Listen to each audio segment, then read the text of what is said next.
Roger Kincaid and Rob Breckenridge. Mark is up first, though. Mark, thanks for calling. Hey, good morning. I just wanted to talk about quickly this Trans-Pacific Partnership. Yeah. Yeah, it's just funny because this is an agreement that just was never discussed as it's been being planned. And, I mean, this is an agreement that has been made in secret.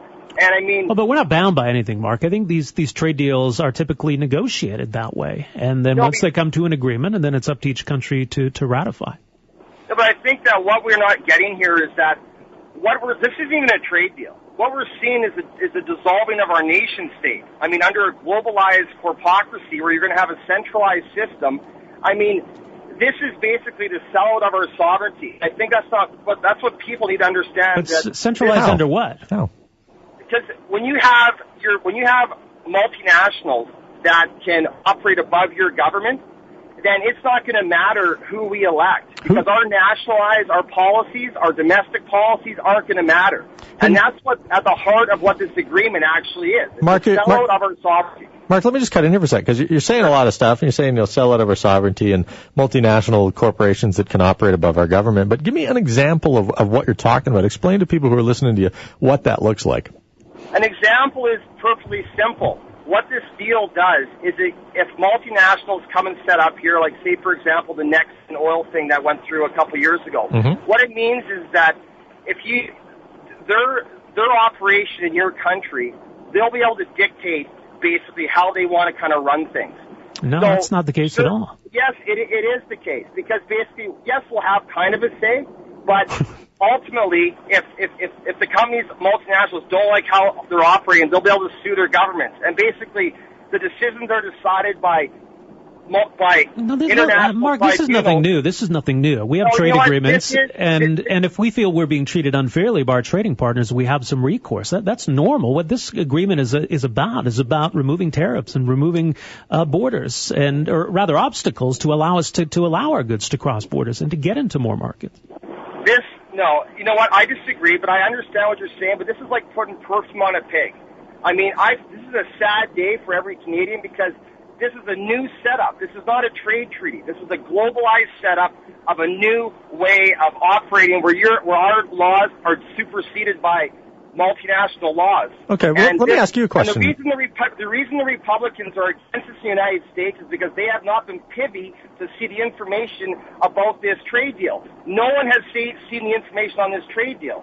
Now, if the Congress of the United States has not seen it, do you think our Canadian electorate has seen it? No, that's the way there's nothing unusual about that. Everyone can see it now. Mark, let me ask you something. McDonald's, right? We agree that's a multinational corporation? Yes. So if they wanted to come to Alberta today and just say, you know what, we're not going to do the minimum wage increase. We're going to keep wages. Actually, they're too high. We're going to make it $8 an hour. Why would they be allowed to do that? Well, I'm not sure I see your point. Well, that's a case where a multinational company would be operating above the government. That would be illegal. They're not allowed to do that. We have laws in place that protect Canadian individuals from multinational corporations, as you put it. But what about the idea that there's people that are manufacturing vehicles in Ontario right now, and some of those vehicles are sold outside this market? What about that?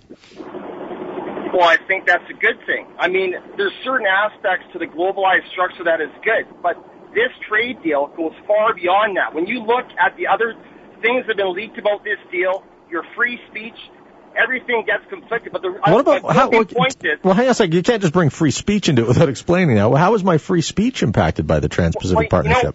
You know what? People have to go look at the details of the bill, but the thing is the details of the bill are not available. And this bill has been planned for so long. That's what's so ironic about this, because of all the things people have been saying about it, all these doomsday scenarios. There's a website I read a couple of weeks ago said if we sign on to TPP, Canada's going to be forced to sell the CBC and Canada Post. There's nothing about that in this agreement. So I think people have been spreading falsehoods, and they go back and forth. They want to have it both ways, that there's all these terrible things in this agreement, but yet nobody knows what's in this agreement. How can it be both? Okay, well, look, I don't... I'll just say this thing. The reason the Republicans are against the United States is because this trade deal conflicts with the Constitution, and it also conflicts with the Charter of Rights and Freedoms. This is an attack on our personal liberties. It is. When you look at the heart of this trade deal, this goes against what it means to be a Canadian and a sovereign country.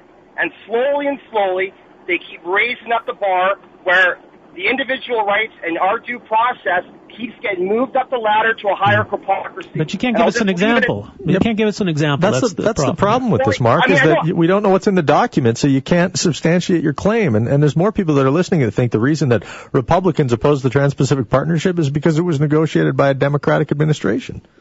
Well, it doesn't matter who negotiated. The point is, it's horrify everyone that it was done in secret, and then you have our electorate say at the last minute, oh, we're either in or we're out. We had to sign on. I mean, that's a load of fahooey. I mean, this is putting perfume on a pig. The point is that this contradicts our sovereign rights here in Canada, having a trade deal like this.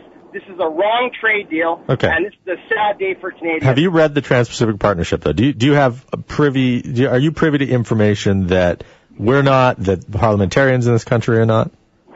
Well, okay, for example... No, but that's a simple question. Like, have you read it, Mark? Have you read it? Have you been at the negotiating table, and do you know for a fact? Well, I wasn't sitting in the private meetings in the offices where this was discussed, no. But, I mean, it should bother people that this was a trade deal discussed in secret, and now it's just put on this.